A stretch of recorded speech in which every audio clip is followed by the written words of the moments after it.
रात अपने पूरे उग्र रूप में थी। आसमान में बादल इस तरह आपस में टकरा रहे थे जैसे कोई अदृश्य युद्ध चल रहा हो। बिजली की चमक हर कुछ पलों में अंधेरे को चीर देती और फिर उससे भी गहरा सन्नाटा फैल जाता।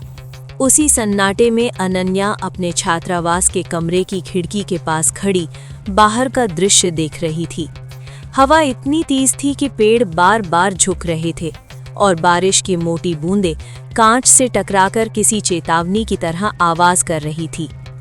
हर गड़गड़ाहट के साथ अनन्या का दिल तेज धड़कने लगता। ऐसा लग रहा था जैसे ये तूफान केवल मौसम का नहीं बल्कि किसी आने वाली अनहोनी का संकेत हो। अनन्या ने धीरे से खिड़की बंद कर दी। कमरे में अजीब सी ठंड फैल गई थी। ये बिहार का एक पुराना बालिका छात्रावास था जिसकी दीवारें समय के बोझ से थकी हुई लगती थीं। छत पर लगी पीली लाइट बार बार हल्की सी झपक रही थी।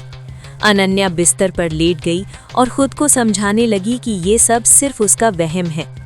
नया स्थान, पुरानी इमारत और तूफानी रात, इन सब का असर होना स्वाभाविक था। आंखें बंद करते ही उसे नींद आने की कोशिश करनी चाहिए थी, लेकिन मन किसी अनजाने डर से भरा हुआ था। ये वही छात्रावास था जिसके बारे में गांव और शहर में अजीब अजीब बातें कही जाती थीं। 16 साल पहले यहाँ 11 अनाथ लड़कियों की रहस्यमय मौत हुई थी। कहा जाता था कि वे लड़कियां रातों रात गायब हो गईं और फिर कभी नहीं मिली। पुलिस ने जांच की, फाइलें बनी, बयान दर्ज हुए, लेकिन सच कभी सामने नहीं आया। धीरे धीरे मामला ठंडे बस्ते में चला गया और ये जगह श्रापित कहलाने लगी। सालों तक यहाँ ताला लगा रहा जब तक कि प्रशासन ने इसे फिर से खोलने का फैसला नहीं किया। अनन्या वही पहली छात्रा थी जिसने यहाँ रहने की अनुमति ली थी। काफी देर तक करवटें बदलने के बाद कब उसकी आंख लग गई उसे पता ही नहीं चला। सुबह की हल्की रोशनी कमरे में फैल चुकी थी, तभी तेज कदमों की आवाज से उसकी नींद खुल गई। किसी के जूते फर्श पर तेजी से चल रहे थे। इससे पहले कि वो कुछ समझ पाती, दरवाज़ा खुला और एक युवक कमरे में आ गया। उसकी उम्र करीब 25-26 साल रही होगी। चेहरे पर थकान और आंखों में अजीब सी बेचैनी थी। उसने खुद को संभालते हुए कहा कि उसका नाम विवान है और वो इस छात्रावास का असिस्टेंट केयरटेकर है। कहते हुए उसकी नज़रें अनन्या पर टिक गईं। वो घूर नहीं रहा था, बल्कि जैसे उसे परख रहा हो।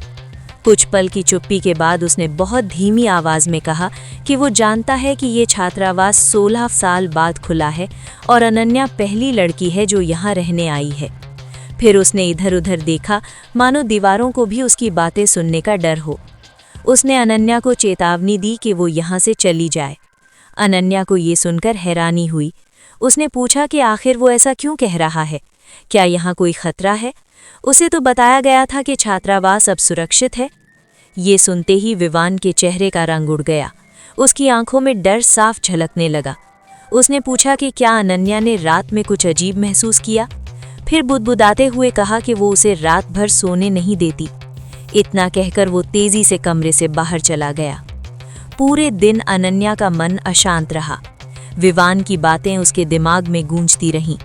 शाम होते होते आसमान फिर से बादलों से घिर गया।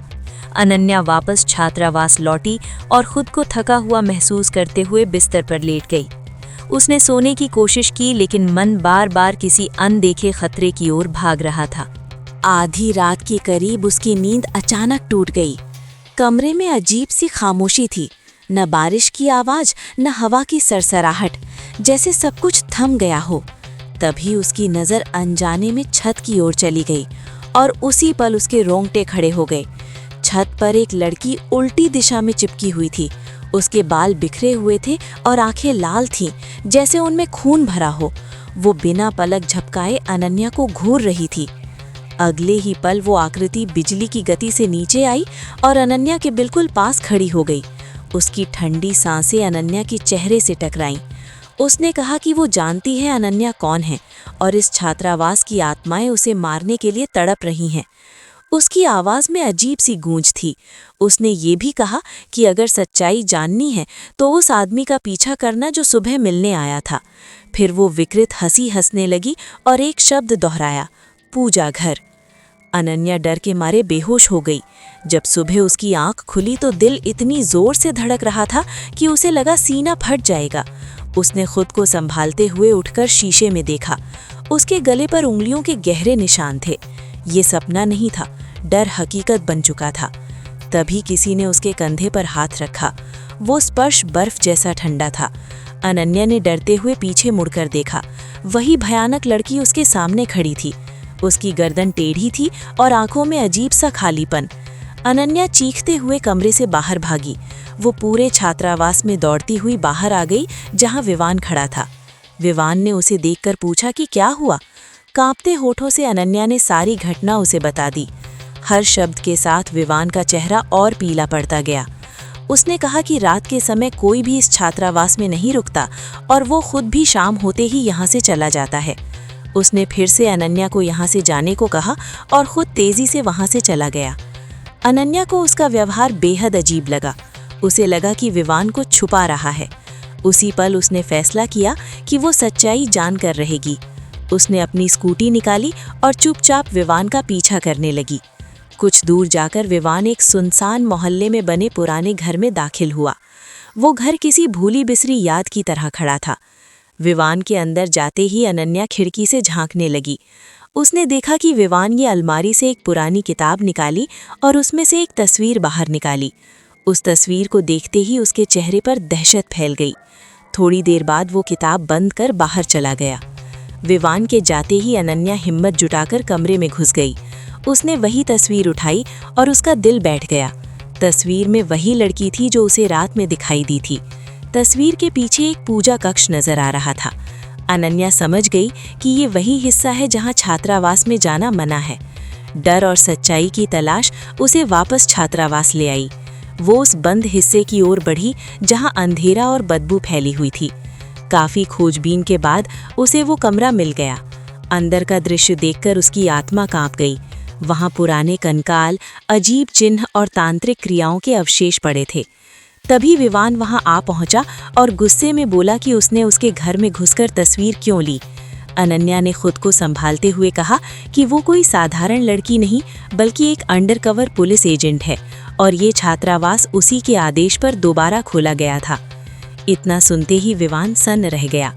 उसी पल कमरे में अंधेरा छा गया और दीवारें जैसे कराह उठी। भयानक लड़की फिर से प्रकट हुई और उसने विवान से उसके अपराध कबूल करने को कहा। कांपते हुए विवान ने बताया कि कैसे वो एक लालची तांत्रिक के बहकावे में आ गया और 11 लड़कियों को इस कमरे में लाकर उनके साथ घोर अन्याय हुआ। सच्चाई सामने आते ही उस आत्मा ने विवान को उसके कर्मों का फल दिया। अनन्या की आंखों के सामने उसका अंत हो गया। आत्मा ने अनन्या को यहाँ से चले जाने को कहा। अनन्या बिना पीछे देखे वहाँ से चली गई। उस दिन के बाद छात्रावास हमेशा के लिए बंद कर दिया गया। लेकिन अनन्या जानती थी कि उस इमारत की दीवारों में आज भी उन मासूम लड़कियों की पीड़ा बसी हुई है जो कभी इंसाफ की उम्मीद में वहां कैद रह गई थी।